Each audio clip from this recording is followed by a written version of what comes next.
In the town of Azurville, residents know two things to be true. One, those who are born in Azurville die in Azurville. Two, those who die in Azurville stay in Azurville.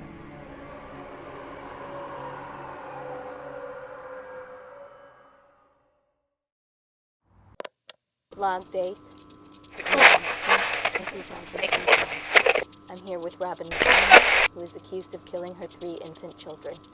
This is the recorded interview. Let's start with your name. Robin. Robin what? Do you know why you're here, Robin? Something about my children. Yes, your 3 infants. Yes. They're all dead, Robin. Yes. How did they die? Shouldn't you have that in your records? I want to hear it in your own words. I've already spoken to the doctors about this. My first died nearly 10 years ago. You can't expect me to... Why are you avoiding the question? What? You're avoiding answering the question. I don't understand why you're asking me for information you already have. I want to hear it in your own words. You said that already. Then I'll say it again. How did your children die? You know what they say, right? 1 dead child is a tragedy. 2 dead children is suspicious. He's suspicious and 3 is a murder. Yes, I know. I've heard it before. And you're at lucky number 3, Robin. Lucky? What's so lucky about losing 3 babies? You tell me. The doctors were never this mean to me. They understood how to treat a grieving mother. I'm not a doctor, and I don't think you're a grieving mother. What do you know about me? I know that we have evidence to suggest that you killed your babies, Robin. And as I've told you, the doctors have already confirmed the cause of death. For your first, Robin, not your twins. What? The hospital was the one who contacted us in the first place. They say that the injuries on your twins don't match up with the cases of SIDS. The fatality itself doesn't cause any injuries, is in fact what they said. Do you still want me to talk to them? No. It's fine. How are you holding up? You comfortable in that chair? Need any coffee?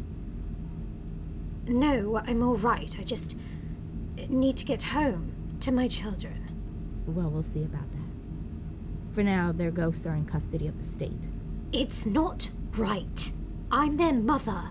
I'm the one who's been taking care of them. You seem to care a lot about them. Of course. They're my children. Do you consider yourself a good mother? Well, no one's perfect. That's not what I asked. Yes, I do. But all of them are dead. And I kept them. Not everyone would keep their ghost children, but I did. Then why don't you want to talk about them? Because you're asking me to go over their deaths. It's a very traumatic thing to talk about. Yet you keep them around. Your words.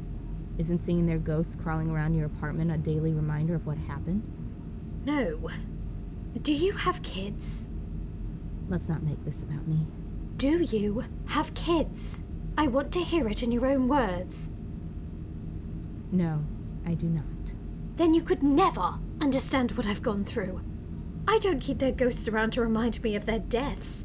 I keep them to remind me of their lives. Everyone has lost loved ones, Robin. It's different when it's children. Is it now? Can you tell me how? Okay. You don't want to talk about them. Let's try to talk about something else then. Are you happy at home?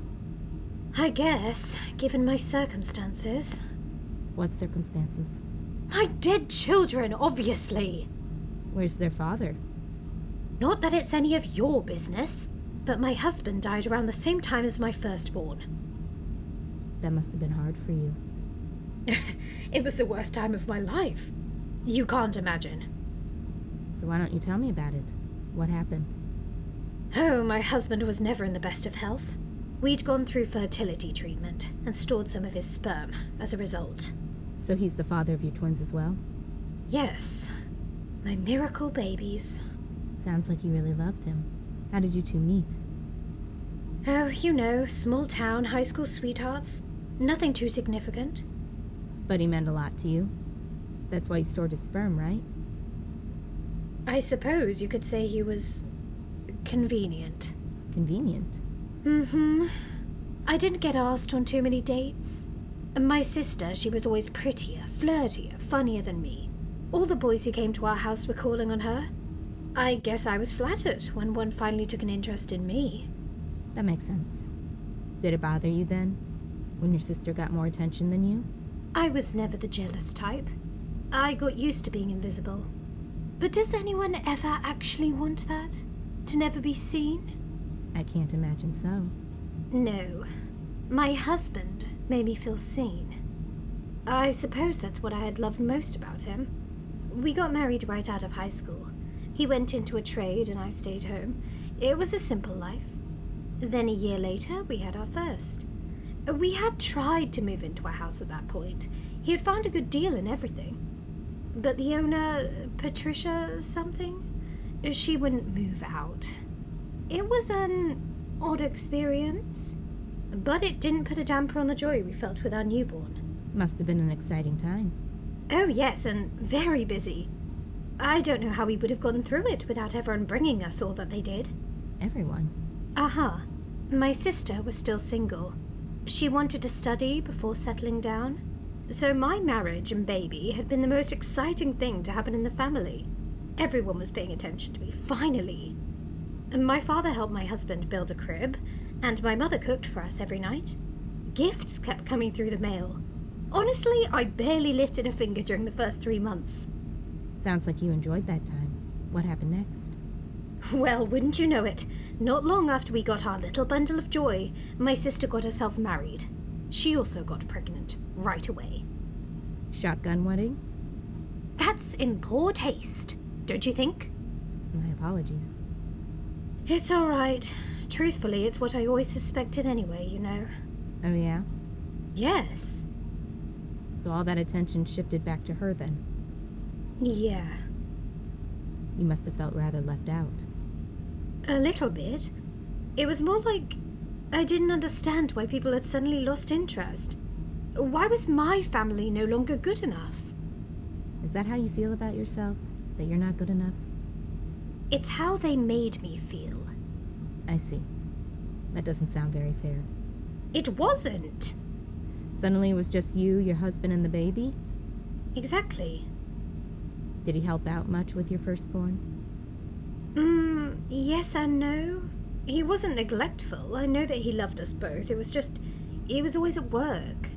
And then when he was home, especially on his days off, he wanted to relax.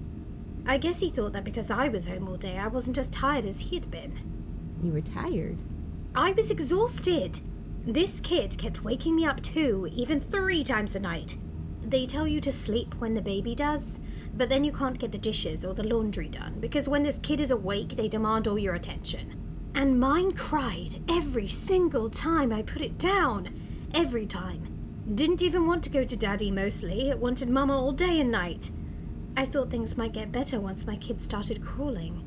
Then maybe it wouldn't want to be held so much. Is that what happened? Yes, but then the little brat kept getting into things.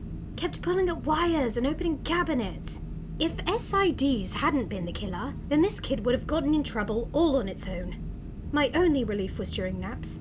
Even if I didn't sleep myself, I could finally put on some tea and sit, without needing to get up and change diapers or wipe spit up from the floor. I used to watch my baby during nap time. It was the cutest little thing asleep. I saw so much of my husband in its face. A young, puffy little angel. How old was your child when your husband died? 6 months. How did it happen? Heart problems. He had health issues, as I said.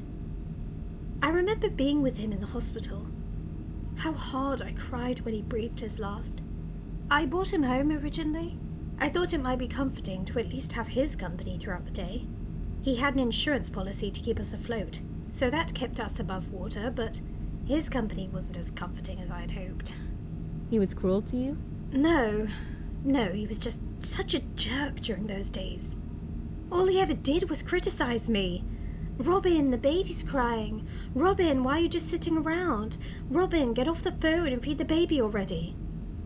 That sounds hard. It was! How did your family feel about it? Well, and this is the optimist in me, but that was actually the silver lining. Mama was coming over more to cook for us, and Daddy would help out in place of my husband. Plus, some of my old school friends, ones who I haven't spoken to in years, started reaching out.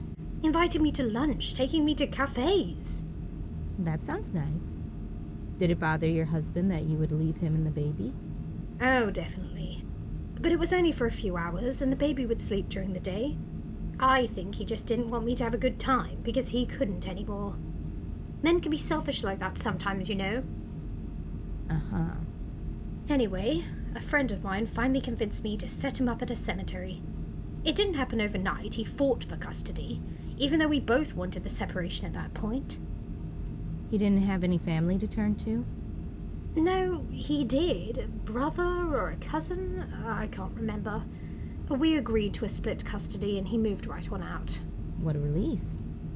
You would think. But then it went back to me and the baby. He let me keep the insurance money. He didn't need it. But he got the courts to sign away some documents, so I had to spend the majority of it on the kid. Child support. I guess, but it felt like such an insult. I divorced him so I could have my life back, and then he took it away from me. The man was dead, for goodness sake. He didn't have to be so petty because he was jealous. Did your parents still help out? They don't believe in divorce, so they weren't impressed. Especially with the baby spending half the time with my ex. Was that at least a reprieve? I thought it would be. I thought I would enjoy having every other week to myself, but with the court orders, I never had any money for fun. I could only sit home and watch TV. Your friends stopped coming by too? They said I was a bummer, that I was always complaining. How unfair. What was it like when you were home alone with the baby? The worst. That kid cried all damn day and did it on purpose. It wouldn't cry when I was running around trying to get stuff done. Only when I sat down to catch my breath. It didn't want me to relax, just like my ex-husband. With how angry you've been with him, I'm surprised you ended up having his twins later on. Well, he was an excellent father. Did anything change in the insurance policy if the children weren't his? I don't want to talk about this. That's okay. Why don't we talk about your family then? Your sister, what was she doing when this happened? She was off living her best life. She graduated, got a career alongside her husband. They actually had the nerve to ask if I could babysit their own little brat. Can you believe that? How inconsiderate with everything you were going through. It was. But they kept saying, "You're home all the time anyway. And don't you want the cousins to see each other?" I said I knew they wanted to use me for free daycare, and I wasn't about to be taken advantage of again. It's good that you were able to put your foot down. Shows how strong you really are. Thank you. So your parents were no help, your husband was gone, and your friends had abandoned you, and your sister only cared about her own needs. That about sums it up, yes. How did they react when your son died? I guess the same way they did when my husband had. Suddenly I was being fussed over again. Even more so, honestly. They would sit down and cry with me. All my friends came back too. They wanted to get me out of the house as much as possible now. It was much easier too, since... Take your time. How did your husband react? He was devastated. Said that he would never get to see the man his son grew up to be. That we'd missed his first steps, his first word. They don't figure it out, you know. The doctors told me when I took him home that his brain would never develop the cognitive skills it needed for him to learn to talk. That he was going to remain an eternal baby. And how did you feel about this at first? Oh, you know, the way a mother's supposed to. I was sad about the same stuff my ex-husband was. I guess it just didn't hit me quite the same way after a while because, well, our baby was still here. It's a pretty natural reaction. The poor dear had finally stopped crying. And didn't need to. There wasn't a reason to feed or change him anymore, and he didn't take any naps. I was fine with that because he'd gotten so quiet anyway. I remember I used to sit in the afternoons to catch up on Dancing with Nobility. Have you seen that show? Of course, everyone has. Right. I love it. I grew up with it. The show is a staple in my life. I would tell the girls to pick me up later for lunch just so I could watch the latest episodes. But anyway. One day, I noticed that my baby would stop crawling whenever I had the TV on. He would sit there, on the floor, and have his eyes glued to the screen. I don't know if he understood what was happening, story-wise, but it always looked like he was watching it, right along with me. That's interesting. Did you ever tell this to your doctors? No, of course not. What would they say? They told me already that he would never grow, even mentally. It's just that when we sat like that together, it really did feel like he was watching with me. Did it scare you? No, quite the opposite, in fact. Watching this show together, or at least seeming to, was the first thing we ever had in common. It was comforting to come home and watch my show alongside my son. It sounds like you were making the best of an imperfect situation. Yes, exactly. I really began to enjoy being a mother after my son had died. I didn't mean like... I know. I had a friend once. Real bad postpartum. That ever happen to you? No. You're lucky then. Anyway, my friend was a real mess back then. She once confided that she couldn't even look at her daughter without being reminded of the night she almost died. It took her 2 years to be able to say she loved her own kid. How awful. It was. Your son had died. You found solace in keeping his ghost around. I don't think you need to feel guilty about it. These are very complicated emotions. Yes. So from what I understand, the two of you lived like that for another 10 years? Oh, yes. Yes, life was rather simple afterwards. I only had to worry about myself, eating wise and maintaining personal hygiene. My son and I began to watch more TV together. We even liked the same songs. He was good company. I'm sensing that there's a however. Life was simple, however, it was rather dull. Once I got back on my footing, my friends stopped showing up. It was fine because I stopped going out. The only people to visit them were my family. My sister had 2 kids at this point and a third on the way. They stopped inviting me to family outings after a while, and I never asked them why. So it was just me and my dead son. I can see how that would feel isolating. You felt like you weren't getting enough fulfillment out of life? Definitely not. Did you ever try to get a job or anything like that? No, the insurance money was still fine to get us by, even though it wasn't going to the kid. My ex-husband didn't want me to suffer anymore. He was a good man like that. So you thought adding more children would help? I thought it might be a change of pace is all. I started to understand what my ex was talking about, with never being able to see our son grow up. Sometimes when the two of us would do our little TV ritual, I would even ask him what he thought of the episode, and he would just stare at me, like he was trying to understand, put the puzzle pieces together. Honestly, I kept waiting for him to finally speak, to open his little blue lips and say something. I know what the doctors have said, but I also know what I saw. My kid understood. He just didn't have the means to express it. Anyway, I started to wonder what it would be like to have kids who could grow up, who could watch TV with me and be able to speak about it. My ex and I had married young, but I was starting to feel old, like my chances for having a child were getting slimmer every day. I wanted a child who could call me Mama. So I started talking to my ex again. We got back together, at least for a short while. Nothing as serious as before, just a few coffee dates. But still, we were becoming friends. Sometimes he would even have his brother call me up so the two of us could talk over the phone. We planned it out together. I went back to the doctor to get the tests done, and then we went ahead and started trying. I was so nervous. We only had so many shots to get it right, and I couldn't imagine having anyone else's child, even if the two of us were still separated. I read so many books, drank teas, did certain exercises, ate specific foods and avoided more.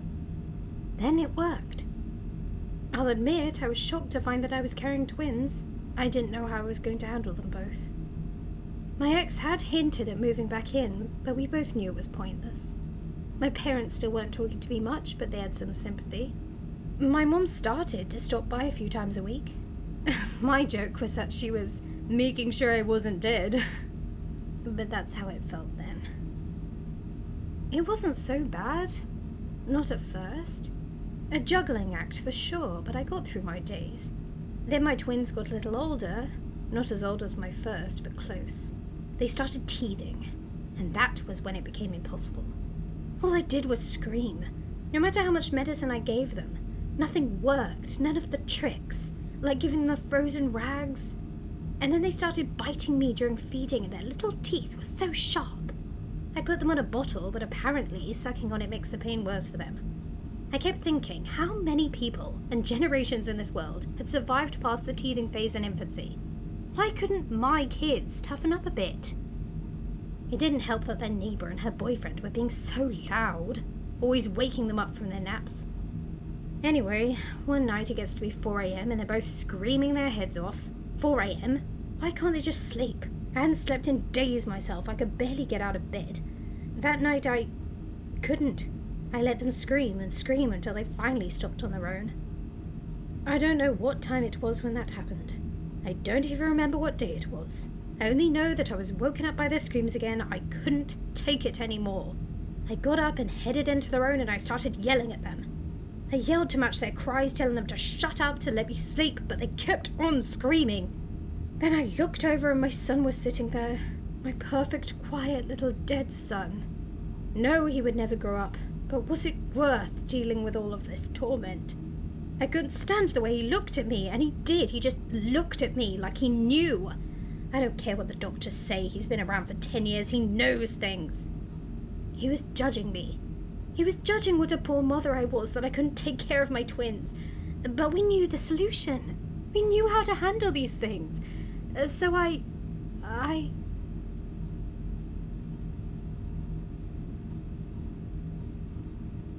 Robin, what happened to your twins? Robin, stop! Robin, stop! No!